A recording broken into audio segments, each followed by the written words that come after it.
Welcome to Sarasu சமையல். வாங்க இன்னைக்கு என்ன ரெசிபி பார்க்கலாம். கிச்சனுக்குள்ள போலாங்க. இன்னைக்கு நம்ம ஒரு கார்த்திகை அப்பம் தான் செய்ய போறோங்க. பாருங்க, பார்க்கும்போதே வந்து எவ்வளோ புசு புசுன்னு இருக்கு. அதே சமயத்தில் நல்லா சாஃப்டாகவும் இருக்குங்க, சாப்பிட்றதுக்கு டேஸ்டாகவும் இருக்கும்.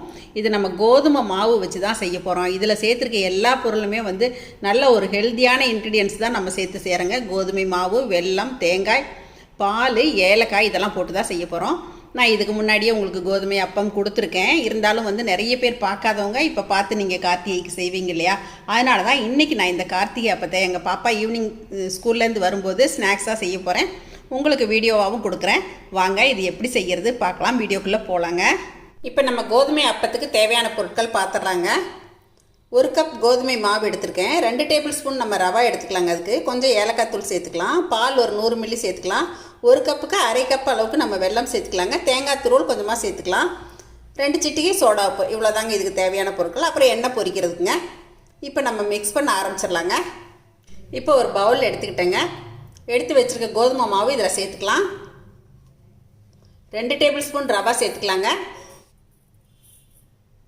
தேங்காய் துருவல் இதிலே சேர்த்துக்கலாங்க. தேங்காய் துருவல் ஒரு 4 டேபிள் ஸ்பூன் போல் சேர்த்துருக்கேன். ஏலக்காய் தூள் கொஞ்சம் சேர்த்துக்கலாங்க. 1 சிட்டிகை போல் சமையல் சோடா சேர்த்துக்கலாங்க.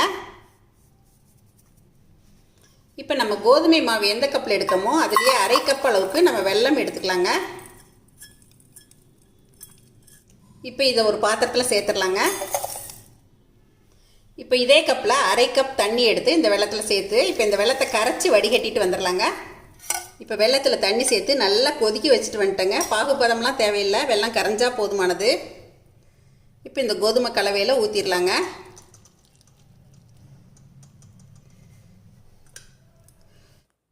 இப்போ இதுலேயே 100 மில்லி காய்ச்சி ஆற வச்ச பால் சேர்த்துக்கலாங்க. இப்போ இது நல்லா கலந்து விட்டுக்கலாங்க. நம்ம கலந்துட்டு தேவைக்கு பாலோ தண்ணியும் சேர்த்துக்கலாங்க. இப்போ நான் 100 மில்லி எடுத்து வச்ச பால் எல்லாத்தையுமே சேர்த்துறேங்க.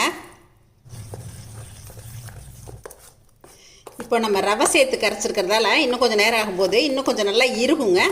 அதனால் இன்னும் கொஞ்சம் தண்ணி விட்டுக்கலாம். நம்ம ஒரு 20 நிமிஷத்துலேருந்து அரை மணி நேரம் வரைக்கும் இதை நல்லா ஊற விட்டுறணுங்க. இதுக்கு ரெஸ்ட்டு கொடுத்துட்டு ஊற்றினோம் அப்படின்னா தான் நல்லா எழும்பி வரும். பாருங்க, இப்போ இந்த பக்குவத்தில் கரைச்சிருக்கோம். இப்போ நம்ம அப்பத்துக்கு தேவையான எல்லா பொருட்களும் சேர்த்து மிக்ஸ் பண்ணியாச்சுங்க. இது ஒரு 20 நிமிஷம் ஊறட்டும். அதுக்கப்புறமா நம்ம அப்பங்களாம் ஊற்றிடலாங்க. இப்போ நம்ம அப்பத்துக்கு மாவு கரைச்சி வச்சு ஒரு அரை மணி நேரம் போல் ஆயிடுச்சுங்க. ஓப்பன் பண்ணிடலாம். இப்போ இது நல்லா கரண்டியால் கலந்து விட்டுக்கலாங்க. ரொம்ப ஒன்றும் கெட்டிப்படலை. நம்ம எந்த அளவில் கரைச்சி வச்சோமோ அதே அளவில் தான் இருக்குது. நம்ம ரவை சேர்க்குறதால கெட்டியாக இருந்தால் நம்ம கொஞ்சம் தண்ணி விடலாம். இப்போ இதுக்கு சும்மா ஒரு சொட்டு மட்டும் தண்ணி விட்டால் போதும். அதிகமாக தண்ணி விட்டீங்க அப்படின்னா எண்ணெய் குடிச்சிரும். அதே மாதிரி அப்பங்களாக ஊற்றுறதுக்கு இந்த மாதிரி குழிக்கரண்டியை யூஸ் பண்ணிக்கோங்க. பாருங்கள், இந்த அளவு சரியாக இருக்கும். இப்போ நம்ம எண்ணெயில் ஊற்றிடலாம். இப்போ எண்ணெய் நல்லா காஞ்சிருக்குங்க. இப்போ ஒரு குழிக்கரண்டியில் மாவு எடுத்து எண்ணெய்க்குள்ளே விட்டுறலாம்.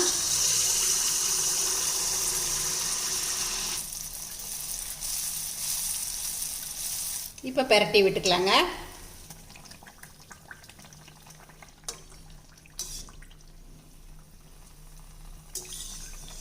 இப்போ நல்லா செவந்து அந்த நுரையெல்லாம் அடங்கி வருதுங்க. எடுத்துடலாம்.